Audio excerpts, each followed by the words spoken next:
Hello. So I put the sand and the water now. So let go. Yeah, it with the sand. It's full. So let go. It 20 years to 20 years to melt.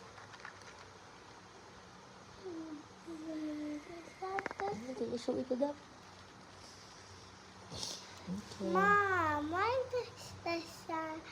does the sun not melt if we add water? Because it cannot be melted. I think it should be hot water, but don't do that because you might get paso.